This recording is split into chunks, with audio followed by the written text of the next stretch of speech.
MLC Kavitha suspension సరైందేనన్నారు Jangaon MLA Palla Rajeshwar Reddy. Party కార్యకర్తల నిర్ణయంతోనే కవితను పార్టీ నుంచి తొలగించారన్నారు. 60 లక్షల మంది పార్టీ కార్యకర్తల మనోభావాలు దెబ్బతినకుండా కేసీఆర్ సస్పెన్షన్ నిర్ణయం తీసుకున్నారన్నారు. పార్టీకి వ్యతిరేకంగా ఎవరు మాట్లాడినా చర్యలు తప్పవన్నారు. కేసీఆర్ కు కూతురు కంటే దగ్గరి బంధువుల కంటే పార్టీనే ముఖ్యమని చెప్పారు పల్లా రాజేశ్వర్ రెడ్డి. భాగంగా ఆమె మాట్లాడడం తగదు.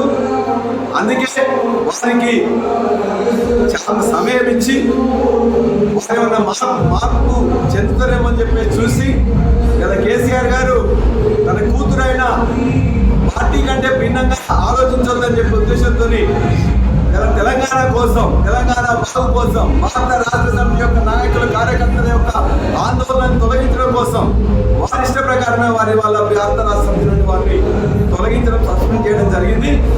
ఇది యావత్తు భారత రాష్ట్ర సమితి యొక్క నాయకులు కార్యకర్తలందరూ కూడా స్వాగతిస్తున్నారు.